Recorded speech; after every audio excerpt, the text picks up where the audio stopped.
Battery নিয়ে আলোচনা করছিলাম, রাইট? তো আমাদের ফাইনাল পরীক্ষার জন্য ব্যাটারি থেকে শুরু হবে চ্যাপ্টার। আজকে আমাদের একটা আলোচনা করব সেটা হচ্ছে ব্যাটারি। কি আলোচনা করব? ব্যাটারি। ব্যাটারি নিয়ে আমাদের অনেক কথা বলা হয়েছে, মনে আছে কিনা? মনে আছে? ব্যাটারি সম্পর্কে একটু বলেন।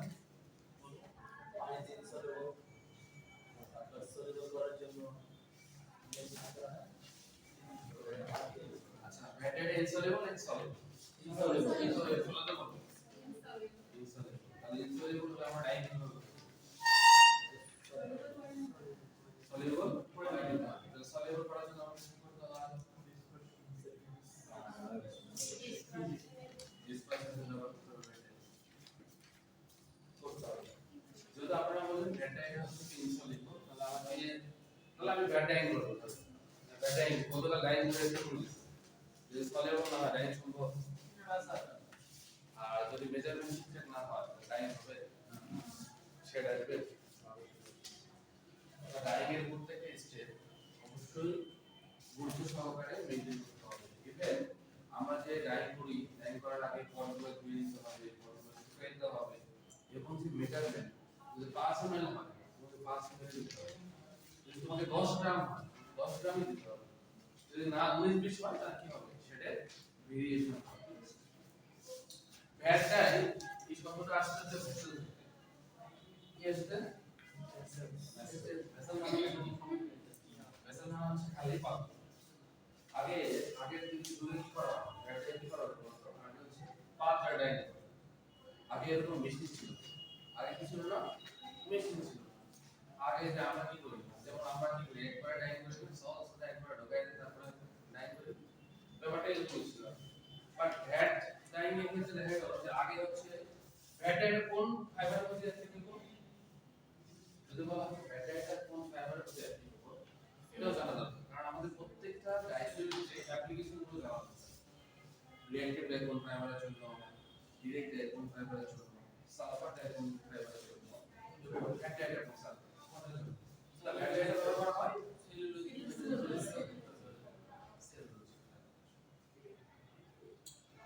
প্রথমের দিকে দেখা গেল যখন বিজ্ঞানীরা গবেষণা করলো ভ্যাটারি যখন হচ্ছে খোলা পাত্রে বা খালি পাত্রে ডাইং করা শুরু করলো, প্রথম যেটা আসছে এটা হচ্ছে প্লান্ট থেকে। গাছপালা আছে না? প্লান্ট ব্যবহার করে কি করলো? ডাইং করা শুরু করলো। স্যার এক একটা ফাইবারের জন্য আমরা এক একটা ডাইং ব্যবহার করি। যেমন হচ্ছে reactive direct cellulosic fibre. Moisture জন্য কি সেলুলোজিক ফাইবার ব্যবহার করা হয়? ময়েশ্চার যে কোন ডাই ডিসপারশন সালফার ডাইঅক্সাইড কি আলাদা স্যার রিঅ্যাক্টিভ আর কোথায় ব্যবহার করা যেতে পারে? রিঅ্যাক্টিভ কনভেনশনাল সেলুলোজিক শুধু রিঅ্যাক্টিভ আর কনভেনশনাল করা যাবে শুধু আমরা সেলুলোজিক ফাইবার দিয়ে যেটা বলছিলাম। তো ব্যাটারি নিয়ে যখন গবেষণা চলছে, ব্যাটারি যখন প্লান্ট দিয়ে যখন ডাইং করা শুরু করলো, পরবর্তীতে ফলাফল ভালো আসে। কারণ আমরা শুরুতে কি করি বলতো? আমরা শুরুতে ইনিশিয়াল আমরা কি করি? আমরা কিছু একটা মানে কাজ করি রিসার্চ করার উদ্দেশ্যে। আমরা যে গবেষণা করি, তোমাদের কি মনে হয় প্রত্যেকটা রিসার্চ ফলাফল কি পজিটিভ আসে? না স্যার, এটা তো অবশ্যই। কারণ রিসার্চ করার উদ্দেশ্য হচ্ছে আমি আইডিয়া জেনারেট করি যে আসলে আমি এটা দিয়ে কাজ হবে, ফলাফল ভালো হতে পারে, ফলাফল খারাপ হতে পারে। তেমনি ব্যাটারি নিয়ে যখন শুরুতে গবেষণা করলো বিজ্ঞানীরা, তখন দেখা গেল যে ব্যাটারি শুরু করছে যখন ডাইং, দেখা যাচ্ছে যে এটা পরবর্তীতে আর এই ডাইংটা খুব বেশি পপুলার না, মানুষ ইউজ করতেছে। আমরা ডাইং এর কস্ট কি বেশি না কম? বেশি। ডাইং এর কস্ট কম? বেশি। ডাইং এর কস্ট কম বেশি। তো আমাদের চিন্তা করতে হবে যেহেতু যুগ উন্নত হচ্ছে, কোনটা মানুষ পাবলিক কোনটা মানে হচ্ছে কি পিপল ডিমান্ড অনুযায়ী আমাদের এই যে ফ্যাশন নিয়ে এত কথা হচ্ছে, ফ্যাশন স্টাইল তোমরা একবার বলতে ফ্যাশন কি চেঞ্জ হচ্ছে না? ফ্যাশন চেঞ্জ হয় না? কেন চেঞ্জ হচ্ছে বলো তো? আমাদের রুচির পরিবর্তন হচ্ছে, আমাদের নতুন নতুন ডিজাইন কাপড় আসছে। কেন?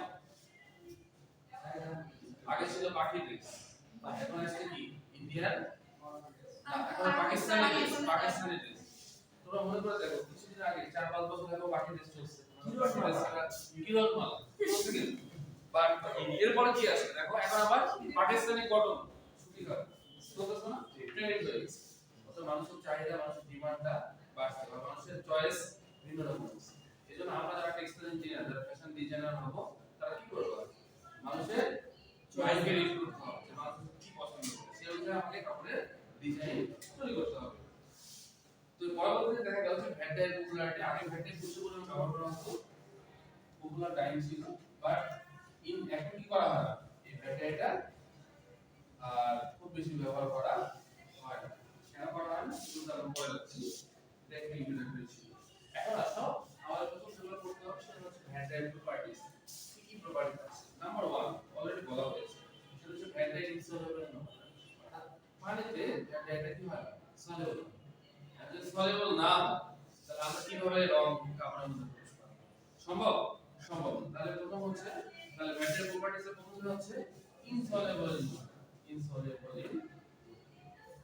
খুবই ইন্টারেস্টিং আমরা সলেবল কিভাবে করব ভ্যাট ডাইটা কত ডাই যেটাকে আমরা কি করি প্রথমে ইনসলেবল থাকে তারপর সলেবলে কনভার্ট করি আবার সলেবল থেকে আবার কি করি আবার ইনসলেবলে কনভার্ট করি কেন করি ওই ব্যাখ্যাটা আমরা পরে দেব তার আগে শুনে নিই তাহলে ইনসলেবল ইন ওয়াটার ঠিক আছে এই ইনসলেবল থেকে সলেবলে যেটা কনভার্ট করা হয় সলেবলে তো কনভার্ট করা হবে না সলেবলে কনভার্ট করা হবে এটাকে বলা হয় লিকোফর্ম এটাকে বলা হয় কি লিকোফর্ম বলা হয় ইনসলেবল থেকে সলেবলে কনভার্ট হচ্ছে সলেবলে কি বলা হয় লিকোফর্ম বলা হয় আর কনভার্ট করার যে প্রসেস সেটাকে বলা হয় ভ্যাটিং প্রসেস সেটা কি বলা হয় ভ্যাটিং প্রসেস আমরা আসবো এটা দিয়ে কোশ্চেন হয় তাহলে ম্যাক্সিমাম পরীক্ষায় কোশ্চেন হয় ডিফাইন আছে ভ্যাটিং প্রসেস তাহলে ভ্যাটিং প্রসেস কি ভ্যাটিং প্রসেস হচ্ছে যেখানে আমরা ইনসলেবল থেকে সলেবলে কনভার্ট করছি সেই প্রসেসটাকে বলা হয় হচ্ছে ভ্যাটিং যেহেতু আমরা ভ্যাটে ইনসলেবল এটাকে আমাদের কি করতে হবে সলিবলে কনভার্ট করে নিতে হবে ঠিক আছে এখানে যেটা বলা আছে দেখো they are converted in the soluble liquid state অর্থাৎ সলিবল যদি আমি ইনসলেবল থাকে যখন সলিবলে কনভার্ট করছি ওটাকে বলা হচ্ছে লিকোফর্ম লিকোফর্ম মানে কি ইনসলেবল থেকে সলিবলে কনভার্ট হয়ে গেছে এই ভ্যাটিং প্রসেসে কিন্তু ভ্যাটে না এখানে হচ্ছে রিডিউসিং এজেন্ট ব্যবহার করা হয় আমরা পরে আসছে দেখো ওই যে বলা আছে দেখো এখানে কি ব্যবহার করা হয় দেখো সোডিয়াম হাইড্রোসালফাইড সোডিয়াম হাইড্রোসালফাইড ব্যবহার করা হয় এটা কি বলা হয় রিডিউসিং এজেন্ট ব্যবহার করা হয় এই এজেন্ট ব্যবহার করে কি করা হয় এটাকে ইনসলেবল থেকে সলেবল কনভার্ট করা হয় সে কি হিসাবে কি ব্যবহার করা হবে রিডিউসিং এজেন্ট ব্যবহার করা হয় রিডিউসিং এজেন্ট হিসেবে কি ব্যবহার করা হয় সোডিয়াম হাইড্রোসালফাইড ঠিক আছে in the presence of phosphate কি ব্যবহার করা হয় তাহলে আমার কথা না আমরা যদি এরকম প্রশ্ন করি যে আমরা ইনসলেবল থেকে সলেবলে কনভার্ট করতে চাই কি কি রিঅ্যাজেন্ট অথবা কি কি কেমিক্যাল আমরা ব্যবহার করতে পারি দুই মাসের যদি কোশ্চেন থাকে তাহলে আমাদের এই তিনটা কেমিক্যালের নাম অবশ্যই লিখতে হবে তাহলে আমরা ব্যবহার করব কি রিডিউসিং এজেন্ট হিসেবে আমরা কি ব্যবহার করি সোডিয়াম হাইড্রোসালফাইড তারপর in presence of caustic soda অবশ্যই টাইম কত থাকবে 20 মিনিটের মধ্যে এটা চালানো হবে অর্থাৎ এই কেমিক্যালগুলো দিয়ে কি করা হয় এটা চালানো হয় এটা চালালে কি হবে ইনসলেবল থেকে সলেবলে কনভার্ট হবে যেমন তুমি চিন্তা করে দেখো আমি যদি একটু পলিমারের কথা চিন্তা করি তোমরা পলিমারের নাম তুমি শুনে থাকবা যেমন পিডিএ এটা পলিমার পিডিএ মানে কি polyvinyl acid PLC polylactic acid polylactic acid polyvinyl chloride vinyl alcohol আচ্ছা এগুলো কি বলবো এগুলো কি থাকে এগুলো যদি সলিড অবস্থায় থাকে না এগুলোকে আমরা লিকুইড করতে হয় না তুমি চিন্তা করে দেখবা তুমি এই ল্যাবে টেস্ট করে দেখবা এগুলো প্রত্যেকটা পলিমারের জন্য আলাদা দৈর্ঘ্য বিস্তার করা আছে মনে রাখবে এটা কাটা রাখবে পলিমার সাইজ কত মাইক্রো পরিষ্কার করতে হ্যাঁ সাত বলেছি প্রত্যেকটা পলিমারের ক্ষেত্রে আলাদা দৈর্ঘ্য বিস্তার আছে এখন তুমি চিন্তা করে দেখো এই পলিমারটা যখন সলিড অবস্থায় আছে আমরা কিন্তু পলিমার নিয়ে ডিসকাস করতেছি আমি নিজে গবেষণা করে পলিমার এখন কথা হচ্ছে এই পলিমারটা তোমার কি মনে হয় পলিমারটা আমরা যে সাধারণ পানি ব্যবহার করি পানিতে কি এটা গলানো সম্ভব সম্ভব তোমার কি মনে হয় না পলিমারটা গলানো সম্ভব এই পলিমার গলাতে কি করতে হয় জানো বিস্তৃত করা আচ্ছা আমাকে এখন বলো ল্যাবে আমরা কাজ করি না তোমাদের গতকাল সামনে দেখা হলো নিশ্চিত ওয়াটারের উদাহরণ এটা তোমাদের একটু জানা দরকার সেটা আমরা ওয়েব নিয়ে পড়াশোনা করি মনে রাখবা আমরা যে ডাইং গুলো করি ঠিক আছে আমাদের এখানে ডিস্টিল ওয়াটার নাই বলে তো নরমাল পানি দিয়ে ডাইং করছি কিন্তু তোমাকে যদি জিজ্ঞাসা করে আমরা যে লাইনের যে পানিটা ইউজ করছি কি নরমাল পানি বলতে মনে রাখতে হবে এটা আমরা ডিস্টিল ওয়াটার ডিস্টিল ওয়াটার। এখন আমরা প্রশ্ন করতে পারি স্যার নরমাল পানি আর ডিস্টিল ওয়াটারের মধ্যে কি এমন পার্থক্য আছে যে আপনি ডিস্টিল ওয়াটার ব্যবহার করছেন? ডিস্টিল ওয়াটার হচ্ছে পিউরিফাইডটা বেশি, অর্থাৎ আমাদের একটা রেডিং আছে। রেডিং বলতে হচ্ছে 1 থেকে 10 এর মধ্যে একটা রেডিং করা আছে পানি, হ্যাঁ।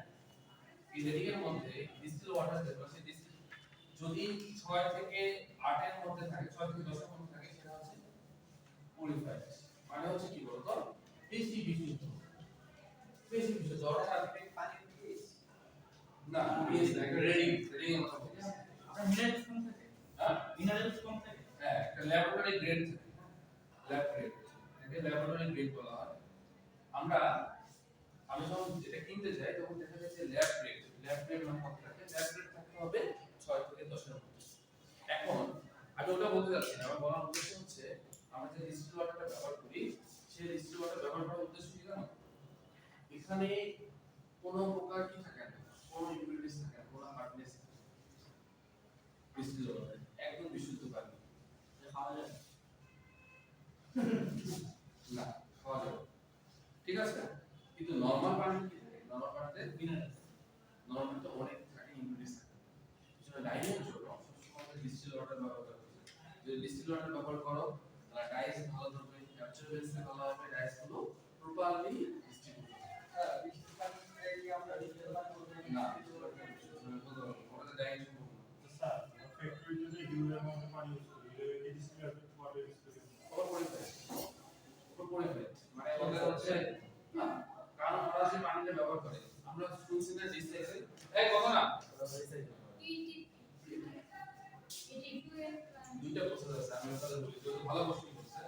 ডাব্লিউডিপি ওয়াটার ট্রিটমেন্ট প্ল্যান্ট, ওদের পানিটা ব্যবহার করা, পানিটা আমরা বিশুদ্ধ করে ইন্ডাস্ট্রিতে যে ব্যবহার করা পানিটা, কারণ কি আমি যদি ইটিপি প্রসেস করি ইফ্লুয়েন্ট ট্রিটমেন্ট প্ল্যান্ট, তোমার কি মনে হয় ইটিপি তে আর বিশুদ্ধ করা কি কি দিয়ে কেমিক্যাল দিয়ে দেবো, যে কেমিক্যাল গুলো ব্যবহার করছো ওগুলো আসলে পানি বিশুদ্ধ করার জন্য ব্যবহার করা হয়।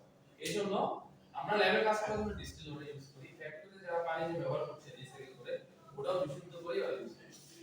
তাহলে স্যার সিক্সটিং এর দরকার সিক্সটিং এর তো দরকার নেই, এটা তো রিমুভ করে দিতে সিকুয়েন্সিং এর দরকার হয় না, অবশ্যই দরকার হবে, কারণ আমার যে পানিটা ব্যবহার করা হচ্ছে এটা কি সলিড সলিড থাকে না। Distil water distil water distil water তো সব থেকে কোথায়? এই ল্যাবের জন্য নাকি ওই ইন্ডাস্ট্রির জন্য? ইন্ডাস্ট্রির জন্য সিকুয়েন্সিং এজেন্ট ব্যবহার করতেই হবে, কেন করতে হবে? যদি থাকে আমার পানির মধ্যে তো সলিড, তোমার কি বলে সেডিমেন্টেশন একটা অংশ আছে, ইটিপি একটা সেডিমেন্টেশন, তোমরা যখন করবে ইটিপি দেখবা সেডিমেন্টেশন, আর একটা অংশ আছে ক্লিয়ারিফিকেশন। এখানে কি করা হয় জানো? সেডিমেন্টেশনে ওই যে পানিগুলো যাচ্ছে না টাইট করার পরে ওই পানিগুলো যেখানে যায় তোমার কি মনে হয় শুধু পানি যায় না, এক্সট্রা যে ফেব্রিক গুলো আছে ড্রেনের মধ্যে ফেলে দিচ্ছে চলে গেছে পানি, তো ওগুলো কি করা হয় সেডিমেন্টেশনে কি করা হয়, যে সলিড ম্যাটেরিয়াল গুলো আছে সেই সলিড ম্যাটেরিয়াল গুলো কি করা হয় রিমুভ করে দেওয়া, তারপরে কিছু ম্যাটেরিয়াল থাকতে পারে, ঠিক আছে। এই জন্য এগুলো ব্যবহার করা হয়, ঠিক আছে, ক্লিয়ার? এই জন্য ব্যবহার করা হয়। তোমরা ইটিপি যখন প্রজেক্ট করবে এগুলো পাও, সেডিমেন্টেশন ক্লিয়ারিফিকেশন এই অংশগুলো পাও। এটা কি স্যার শুনতেই না শিখি এটা হচ্ছে পরে পরে ওয়েট ফর স্পেশাল ওয়েট এগুলো পরে হবে, ঠিক আছে। তাহলে আমি যেখানে ছিলাম আমরা একটু ফিরে আসি, সেটা হচ্ছে লিকো ফর্মের কথা বলেছি না।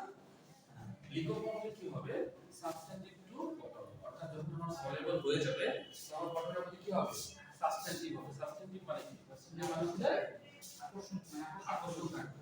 তাহলে লিকো ফর্ম যখন হবে কি থাকবে বলতো, সাবস্টেন্টিভ টু বটম। পড়া কিন্তু বুঝছো না, একটা সাথে একটা হচ্ছে কানেক্ট লেখা আছে দেখো, leuco compound have substantive to bottom, clear? তারপর দেখো vendor have excellent washing and light process. Vendor আমার মাশাআল্লাহ লাইট আর ওয়াশ প্রসেসটা ভালো, কি ভালো? লাইট আর ওয়াশ প্রসেস, হ্যাঁ কিন্তু প্রসেসটা জটিল কমপ্লেক্স। সমস্যা এটা আছে দুই এই যে ভেন্ডার আর এক্সপেন্সিভ, এটা এক্সপেন্সিভ যে লেখা আছে vendor expensive compare to other classes of light, ঠিক আছে। আলাদা আছে তোমরা একটা হচ্ছে ইনভেস্টিগেশন ডক্টর তারা অনেকগুলো প্রসেস অবলম্বন করতেছে এটার সোর্স কি তাহলে স্যার ওই যে প্ল্যান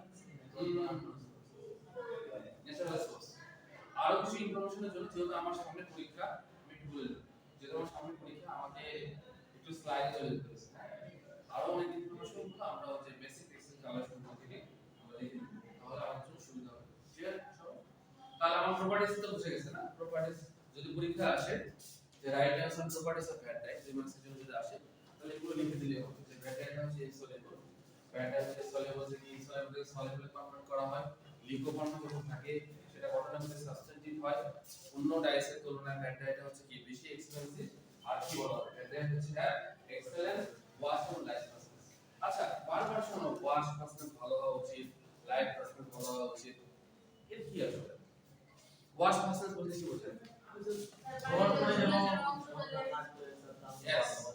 অর্থাৎ এই যে আমরা গতকাল আমরা কনক্লুশন করছি মাত্র আধা ঘন্টা ডাইভ করার পরে দেখলাম যে কালার উঠে উঠে যাচ্ছে জানেন তাহলে কি হাসতে কি খারাপ ডাইভটা খারাপ ছিল ডাইভটা খারাপ প্রপার ডাইভ মানে হয়তো ডাইভটা খারাপ থাকতে পারে তোমার কি মনে হয় প্রত্যেক ব্যক্তিতে যে ডাইভগুলো ব্যবহার করা হয় সেই ডাইভগুলো কি একটা ন্যূনতম গ্রেড আছে যে এত হলে বিষাক্ত আর কোনো বিষাক্ত নয় কিন্তু ব্যাকটেরিয়াগুলো এগুলো মারা না ডাইভ হইলেই হলো প্রোডাকশন এই ডাইস কিন্তু আমার জন্য ক্ষতিকর তোমাদের হাতে লাগছে কারণ হাতে লাগলে না জোর হয়ে যাবে বুঝছো না অনেক বিষাক্ত তো আমি রিকোয়েস্ট করব তোমাদেরকে তোমরা এট লিস্ট গ্লাস 10 টাকা পাওয়া যায় যদি করে কিনে এনে একদম ল্যাবে কাজ করো আমার কোনো কিছু তোমাদের সেফটি জন্য ঠিক আছে তাহলে যদি পরীক্ষা আসে পারা যাবে প্রপার্টিজ তাহলে কি প্রপার্টিজ এটা এই প্রপার্টিজ থাকলে হবে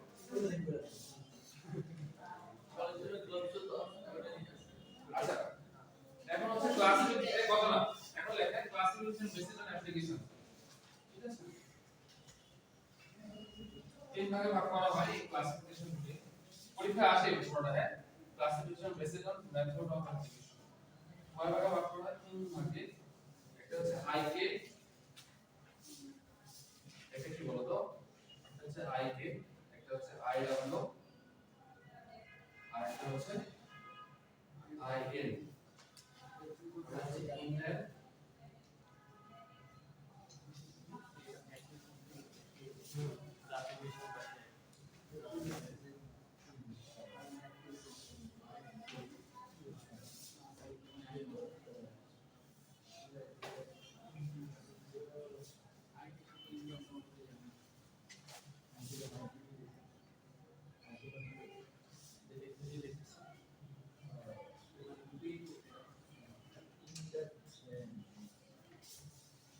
ঠিক আছে মানে তার প্রসেসের নাম আর এটা শর্ট ফর্ম আইকে কিন্তু কি নাই এর কোনো কাজ নেই না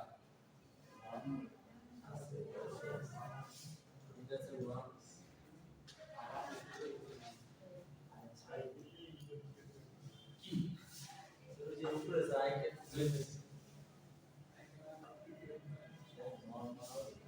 এটাকে বলা হয় বোর্ড বলা হয় কি দিয়েছে বোর্ড আমাদের আইসি দিব না আইসি দিব না না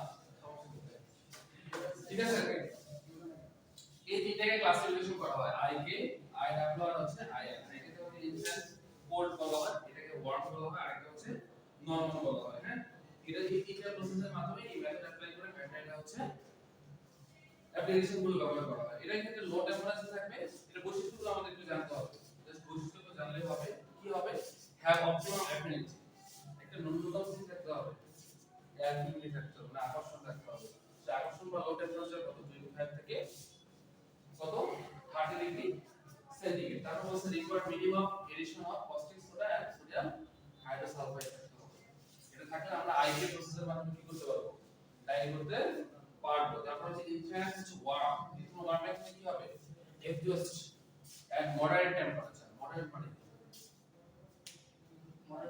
আবার স্যার আমরা নরমালি কত ডিগ্রিতে ডাই করি নরমালি কত ডিগ্রিতে ডাই করি স্যার কি কটন কত ডিগ্রিতে ডাই করি 60 কত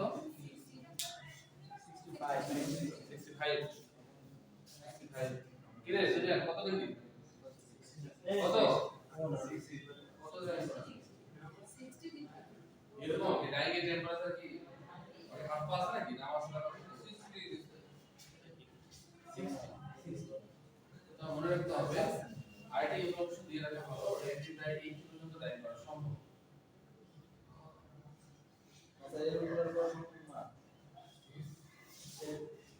এর নিচেও টাইম বলা সম্ভব। এর উপরে সম্ভব কি করব এর উপরে তাও করলে কি হবে স্যার সম্ভব। মানে এর উপরে যদি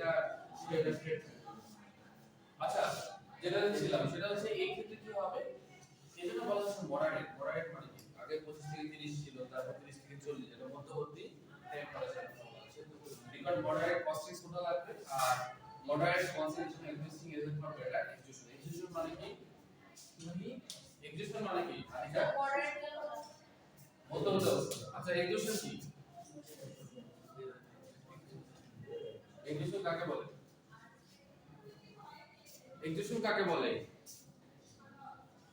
এক্সিকিউশন কি? আরে ব্যক্তিকে মানে ডায়াগোনাল প্রবেশ করে বের হয়ে গেছে মানে ইনিশিয়াল তিনটা হয়ে গেছে গতকাল আমি আমার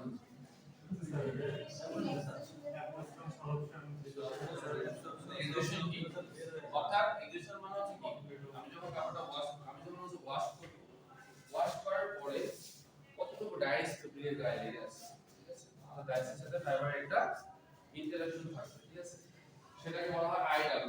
অর্থাৎ এটা মডারেট টেম্পারেচার কেন বলা হয়েছে 40 থেকে 50, কারণ আমার কি ন্যূনতম টাইম করা হয় 60 তে, তাহলে আমি মধ্যবর্তী অবস্থা 40, আগে 25 থেকে 3 এইজন্য বলা হয়েছে আর কিছু না। তারপর আই মানে হচ্ছে ইন্টারনাল হচ্ছে নরমাল, নরমালের ক্ষেত্রে যেটা চলে আসছে, নরমালি আমরা যেটা ডাইং করি সেটা হচ্ছে কত হচ্ছে, have maximum affinity for cellulose, সেটা হচ্ছে 50 থেকে 60 ডিগ্রি সেন্টিগ্রেড, আর required high concentration of caustic soda in the dyeing bath. এখন কাস্টিক সোডা কেন ব্যবহার করা হয় ডাইং পাথের মধ্যে, কাস্টিক সোডা কেন ব্যবহার করা হয়?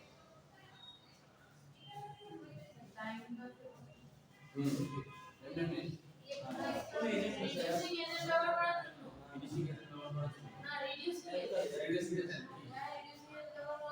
আমি বলছি যে কাস্টিক সোডা কেন ব্যবহার করা হয় ডাইং পাথে, আমি তো রিডিউসিং এজেন্ট কাস্টিক মানে কি, সংকেত কি, কাজ কি, একজন একজন করে বলো, নায়ক বলো কি করা, এদের খাটে কি এজন্য কাজ করে, বলো নায়ক বলো, সোডিয়াম হাইড্রোক্সাইডের কাজ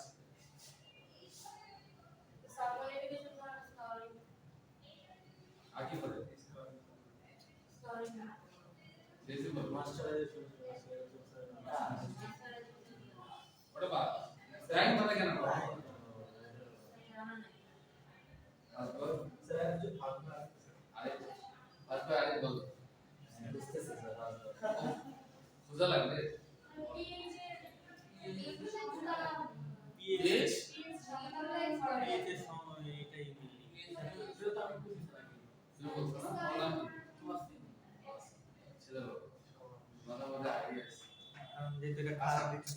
পিএইচটা হচ্ছে, আমি একটু বলি, যদি আমার কটন যদি ডাইং করি তখন হচ্ছে পিএইচ কত লাগে আমার ন্যূনতম, কটনের জন্য ডাইং করার জন্য পিএইচ কত রাখতে হবে, 5.6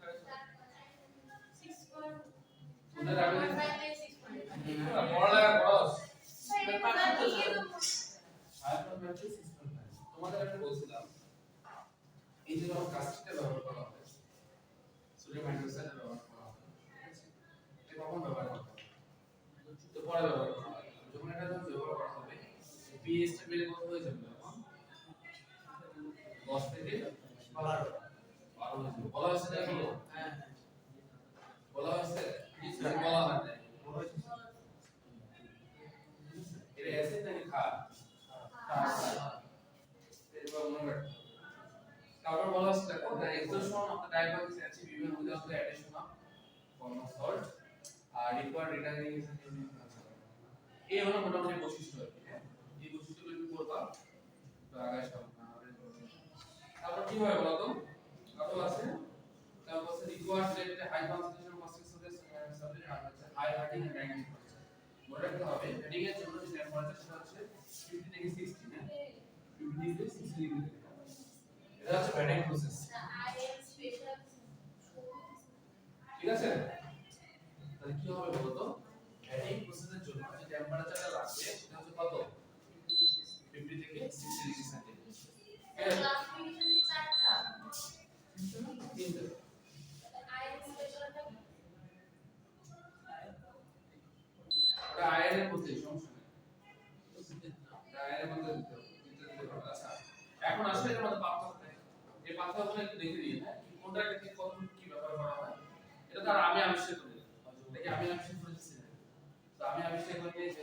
আছে দেখো তাহলে আইকের জন্য ভ্যানিং টেম্পারেচার কত লাগবে 50 আর আইডার জন্য 50 আর আয়নের জন্য 50 60 করে হয় ভ্যানিং টেম্পারেচার এটা কেন ভ্যানিং কেন করা হচ্ছে এখানে কারণ ব্যাটারি তো নিজেই ইনসলেবল আগে আমাকে সলিবল কনভার্ট করতে হবে তারপর ডাইং টেম্পারেচার যে প্লাস্টিক সাথে কত ব্যবহার করতে হবে হাইড্রোস কত ব্যবহার করতে হবে আর এটা হচ্ছে কমন সল্ট হাইড্রোস হাইড্রোজের কাজ হচ্ছে এই যে হাইড্রোস ব্যবহার করা হয় 2 থেকে 3 আর সোডিয়াম হাইড্রোক্সাইড ব্যবহার করা হয় আর কি বললাম সোডিয়াম আর এটা হচ্ছে রিডিউসিং এজেন্ট হাইড্রোসটা কি আজকে QOH এই ব্যবহার করার উদ্দেশ্য যদি আমি হাইড্রোসটা ব্যবহার করি তাহলে আমার ভালোভাবে সলিবল হাইড্রোজের কাজটা কি করে বেশি কি করা সলিবলে কনভার্ট করার ক্ষেত্রে সাহায্য করে হেল্পিং এজেন্ট হিসেবে হাইড্রোসটা ব্যবহার করা হয় সোডিয়াম হাইড্রোক্সাইডের কাজ করে আর রিডিউসিং এজেন্টের কাজ করে এই তিনটা এজেন্টের কাজ কি আমাকে কি করা হবে ইনসলেবল থেকে সলিবল কনভার্ট হতে সাহায্য করবে এই কেমিক্যাল ঠিক আছে এটা কি না তাহলে আমি যদি এই যে এই প্রশ্নটা যদি দিই পরীক্ষায় তাহলে ব্যাটিং টেম্পারেচার তারপরে হচ্ছে সোডিয়াম হাইড্রোসালফেট হচ্ছে এটা কনভার্ট করে হাইড্রোস হেল্প করে আর হচ্ছে সোডিয়াম হাইড্রোক্সাইড হচ্ছে পিএইচ কন্ট্রোল করে কি করে পিএইচ আমি একটা কথা বলবো তোমাদের অনেক খেয়াল করো তোমরা আমার কথা বলতে রিলেভেন্ট করতে পারো আমি তোমাকে বললাম যে যেহেতু ইনসলেবল সলিবলে কনভার্ট করার জন্য যে প্রসেসটা সেটার নাম হচ্ছে ভ্যাটিং প্রসেস এই ভ্যাটিং প্রসেস করার জন্য কয়েকটা অক্সিলারিজ আমাকে হেল্প করে নাম্বার 1 সোডিয়াম হাইড্রোক্সাইড নাম্বার 2 হচ্ছে রিডিউসিং এজেন্ট নাম্বার 3 হচ্ছে কি হাইড্রোক্স ক্লিয়ার এই তিনটা তারা কস্টিক স্টোরেজের ইউজ করতে এটাতে তো NaOH বলতেছে আর রিডিউসিং এসেট আমরা বলতেছি যে সোডিয়াম সালফেট এখানে হাইড্রোস হাইড্রোস ওটার নামই হাইড্রোস কেমিক্যাল নামই হাইড্রোস না কোনো শব্দ নেই হাইড্রোস এটার কাজ হচ্ছে কি এটা কাজ হচ্ছে ইনসলেবলে সলিবল কনভার্ট করা আমি যখন সলিবল করব তখন 50 থেকে 60 ডিগ্রি সেন্টিগ্রেড তাপমাত্রা দেব আর এই কেমিক্যালগুলো অ্যাপ্লাই করে 20 মিনিট চালাবো তাহলে আমার সলিবল কনভার্ট হবে ক্লিয়ার কি নাকি তাহলে না বুঝা গেছে মানে ভ্যাটিং তো একটা প্রসেস এই ভ্যাটিং প্রসেস করার জন্য আমার সোডিয়াম হাইড্রোক্সাইড ব্যবহার করব তারপর কি ব্যবহার করব হাইড্রোস হাইড্রোস ব্যবহার করব তারপর রিডিউসিং এজেন্ট এটার সাথে টেম্পারেচার 250 থেকে 60 ডিগ্রি সেন্টিগ্রেড এবং এই কেমিক্যালগুলো দিয়ে মেশিনে চালাবো মাত্র 20 মিনিট যদি চালাই তাহলে এই সলিবল থেকে সলিবল কনভার্ট হবে এর থেকে সুন্দর করে বোঝানো আর ক্ষমতা নাই ঠিক আছে না ঠিক আছে এখন আসো এই যে অ্যাপ্লিকেশন গুলো হ্যাঁ application and mechanism of vat dyeing application and mechanism of vat dyeing এটা খুব গুরুত্বপূর্ণ পরীক্ষা থাকবে ঠিক আছে পরীক্ষা এটা থাকবে আর হচ্ছে 5 মিনিট পড়াবো হ্যাঁ স্যার এর ডিটেইলস কি আমরা বই থেকে স্যার এই মেকানিজম দিতে পারেন বইও আছে স্লাইডটা দিয়ে দিবেন না স্লাইড দিয়ে দিব আপনাদের আবার মনে হয় কতবার একটু ঝামেলা হয়েছে স্লাইডগুলো দিয়ে দিব পড়তে যেন সুবিধা হয় দেখেন অ্যাপ্লিকেশন আর মেকানিজম অফ প্যাটার্ন এই মেকানিজমগুলো আমরা ব্যবহার করি আমাদের যেহেতু ওয়ার্কফোর্সে 1 করে আসছে আমাদের রিডিউসিং এজেন্ট অক্সিডাইজিং এজেন্ট এগুলো সম্পর্কে আইডিয়া থাকা উচিত ছিল ঠিক আছে হয়তো সাল পড়ে গেছে আমাদের মনে নেই এই জিনিসগুলো অবশ্যই জিনিস ছিল না হলে আসলে টু করা সম্ভব না কারণ 1 এর অনেক বেসিক কাজ লাগে আসলে ওগুলো মিসিং থাকলে প্রত্যেকটা জায়গা বুঝানো আচ্ছা নাম্বার 1 হচ্ছে ভ্যাটিং করা তাহলে ভ্যাটিং তুমি জানো ভ্যাটিং সম্পর্কে আইডিয়া পেয়েছো ভ্যাটিং করা হয় তো ব্যাটিং করার জন্য কি কাজ দেখো insoluble commercial battery powder into soluble solution ব্যাটিং তারপর ডাইং করা হয় ঠিক আছে তারপর কি করা হবে ডাইং করা হবে তারপর কি করা হবে অক্সিডেশন করা হবে তারপর কি করা হবে আফটার ট্রিটমেন্ট করা হবে ঠিক আছে আফটার ট্রিটমেন্টের পর কি করা হবে কিছুই না এই যে দেখো এই রিঅ্যাকশনটা লাগবে ঠিক আছে এটা হচ্ছে ইনসলেবল ব্যাটারি এটা আমরা কি করছি রিডাকশন করছি রিডিউসিং এজেন্টের কাজ What is the function of reducing? কি করছে? রিডিউসিং এজেন্টের কাজ করে। আচ্ছা, সবার আগে আমার মনে হয় তোমাদের এটা ওয়েবসাইটে পড়ায় নাই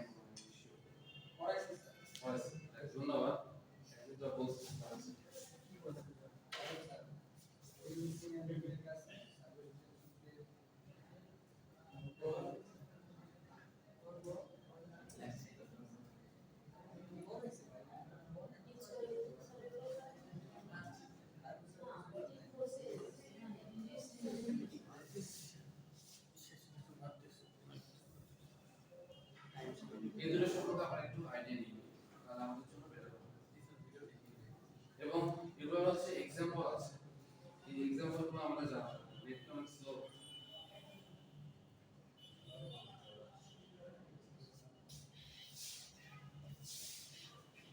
কি করা হয়েছে দেখো তো কি বলা হয়েছে অক্সিডাইজিং এজেন্টের কাজ কি বা রিডিউসিং এজেন্টের কাজ কি প্রথমে রিডাক্ট করে না রিডিউস কি রিডিউস করে প্রথম ফাংশন কি বলছে ইলেকট্রন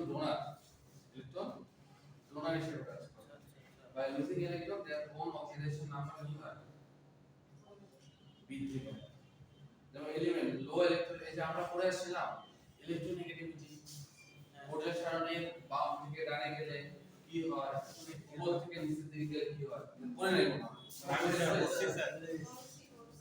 মনে আছে মনে আছে মনে নাই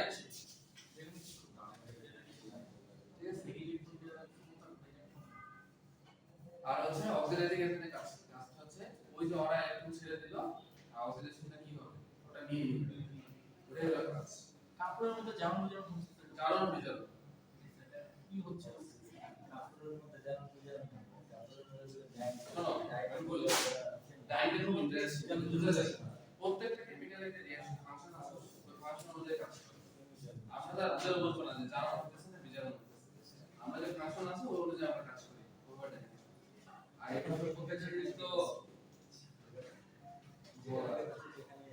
আচ্ছা যাই হোক আমরা দেখি তারপর কি কি ছিল আচ্ছা আমরা একটু প্রসেস গুলো আজকে ব্যাটিং নিয়ে পরে আমরা আলোচনা করব প্রত্যেকটা ডিটেইলস আমাকে লাগবে প্রথম প্রসেসের নাম কি ব্যাটিং এটা পরে আমরা আজকে শেষ করব ব্যাটিং প্রসেস তাহলে প্রথম বলা হচ্ছে দেখো কি বলা হচ্ছে the conversion of insoluble matters into the soluble form involve the following step কি স্টেপে এটা কাজ করে সেটা প্রথম স্টেপটা কি ছিল বলতো reduction of insoluble matter into weakly acidic liquid তারপর বলা হচ্ছে neutralising the leuco factor of sodium hydroxide to give water soluble sodium salt of leuco factors অর্থাৎ শুরুতে কি অবস্থা ছিল শুরুতে হচ্ছে ইনসoluble অবস্থা ছিল পরবর্তীতে এটা কি হয়েছে দুর্বল লিকো ফর্মে পরিণত হয়েছে মানে soluble থেকে ইনসoluble কনভার্ট হয়েছে সেক্ষেত্রে এখানে কি ব্যবহার করা আছে সোডিয়াম হাইড্রোক্সাইড ব্যবহার করা আছে ঠিক আছে অর্থাৎ ভ্যাটা একটি পিএইচ আমার কত থাকবে তাহলে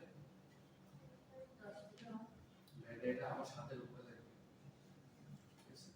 পরবর্তীতে যখন দেখা গেল যে পিএইচ কন্ট্রোল করা তো ডিফিকাল্ট বললাম না এটা কমপ্লেক্স প্রসেস এবং এটা অনেক এক্সপেন্সিভ কেন বলা হচ্ছে কিছু জটিলতা আছে এই জন্য তারপর কি করা হয়েছে এটাকে অ্যাসিডিক ফর্মে কি করা হয়েছে কনভার্ট করা হয়েছে আগে যখন ইনসoluble ছিল তারপর কি করা হয়েছে এটাকে লিউকো ফর্মে করা হয়েছে এখানে বলা হয়েছে দেখো the reduction forward by solubilizing is called ব্যাটিং অর্থাৎ এত গঠন করে দেওয়ার দরকার নেই তুমি জাস্ট বলবা insoluble to solid that is called ব্যাটিং ঠিক আছে তারপরে আবার কি হ্যাঁ পরবর্তীতে আলো অক্সিডেশন করব রিডিউসিং এজেন্ট ব্যবহার করে আবার কি করব আবার সলিউবল করে দেব আবার ইনসoluble কনভার্ট করব কেন করা হবে এটা পরবর্তী ক্লাসে আমরা শিখব তারপর কি বলা আছে দেখো to keep the dye in sodium soluble sodium salt form a sufficient excess of both caustic soda and a solution required to be maintained in the form অর্থাৎ আমি যখন সল্ট ব্যবহার করছি সল্টের কাজ ডাইবারের মধ্যে যখন সল্ট দেওয়া হয় কি হয় তাহলে যখন সল্ট দিছো কেন দিছো ডাইবার মানে আমরা যে মেশিনের মধ্যে আমরা তার পটে নিয়ে তারপর মেশিনে দিছি রাইট কিন্তু আমরা যখন ডাইং করি ফ্যাক্টরিগুলোতে ওই যে পাত্রের মধ্যে ডাইং করা হয় তাকে বলা হয় ডাইবার কি করা হয় যে পাত্রের মধ্যে ডাইং করা কি বলা হয় ডাইবার সেই ডাইবারের ক্ষেত্রে আমরা সল্ট ব্যবহার কেন সল্ট ইমিডিয়েটলি ব্যবহার করি কেন করি স্যার পজিটিভ আর নেগেটিভ আয়ন সল্ট ব্যবহার করলে কি হবে স্যার সংস্থাটা তো ক্যাটায়ন দিবে না এই মানে তাহলে কি হবে ক্যাটায়ন আয়ন না কাজ কি মিডিয়া হিসেবে কাজ করবে হাইড্রোজেন বন্ডিং করা হবে সলিউবের সাথে ডাইরেক্ট বন্ডিং এখন সল্টের সাথে আবার আমি কি করতেছি এখানে সোডাও দিচ্ছি সোডা অ্যাশ ব্যবহার করছি না কেন যখন আমি সল্ট দিব তখন কি হবে অ্যাশগুলো ফাইবারের কাছে চলে আসবে মানে ভিতরে প্রবেশ করবে আর আমি যখন সোডা দেব যখন আমি খাপ দিচ্ছি, খাপটা দেওয়ার উদ্দেশ্য কি? যেন ফিক্সড হয়ে যায়, কালারটা কি যেন কি হয়, ফিক্সড হয়। আমি যদি সোডিয়াম কার্বনেট ব্যবহার না করি, সোডা অ্যাশ ব্যবহার না করি, তুমি কালকে সল দিয়ে ডাইরেক্ট করে দেখো তো, ধরে কিনা কালার না আচ্ছা দাদা আপনি ধরবে না। সোডিয়ামের পরিমাণ বেশি থাকে নাকি প্লাস আয়ন বেশি থাকে নাকি? ওটা আমি বলতে যাচ্ছি প্লাস মাইনাস হিসাব করা। আমার কথা হচ্ছে আমি যখন সল্ট ব্যবহার করছি ডাইনের জন্য, আবার আমি সোডা ব্যবহার করছি বা সোডিয়াম কার্বনেট ব্যবহার করছি, সোডা অ্যাশ কেন করছি? কারণ হচ্ছে আমার কি, যে কালারটা আমি যে ডাইসের সাথে কালারটা আকর্ষণ ঘটাবোই, এবং আমার কাজ হচ্ছে আমি যে কালারটা নিব সেই কালারটা যেন কাপড়ে ফিক্স থাকে, সেটা যেন ওয়াশ করে না হয়। তারপর কি ও উঠতেছে না? এই জন্য বলা হয়েছে রিঅ্যাক্টিভ ডাই সবচেয়ে বেশি ব্যবহার করা হয়। তারপরে 85% শুধুমাত্র ডাইং কাপড়ের গায়ে লাগে, বাকি 15% কি হয়, হাইড্রোলাইসিসে উড়ে চলে যায়। অর্থাৎ একজন মানুষের ইফিসিয়েন্সি যেমন 100% নয়, তেমনি প্রত্যেকটা ডাইংয়ের জন্য যে ডাইসটা ব্যবহার করা হয় সেই ডাইসটা 100% কাপড়ের গায়ে লাগে না, 85% লাগে, আর 15% কি হয়, হাইড্রোলাইসিস মানে কি, বাষ্পীভবন হয়ে উড়ে চলে যায়। ক্লিয়ার কিনা স্যার?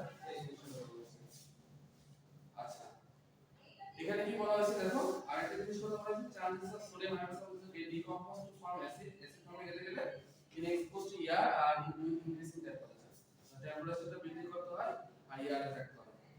এই হচ্ছে তোমাদের হলো রেডিং প্রসেস। রেডিং প্রসেসের পরে হচ্ছে আমাদের আসতে হলো কি, ডাইং করব। ডাইং কিভাবে করা হয়, অ্যাডসর্পশন সাবস্টিটিউশন কিভাবে হবে, তারপর আবার অক্সিডেশন কেন করা হয় সেগুলো আমরা দেখব। আজকে এগুলো ঠিক আছে, মাথার মধ্যে আর ঢুকবে না, জটিল আছে।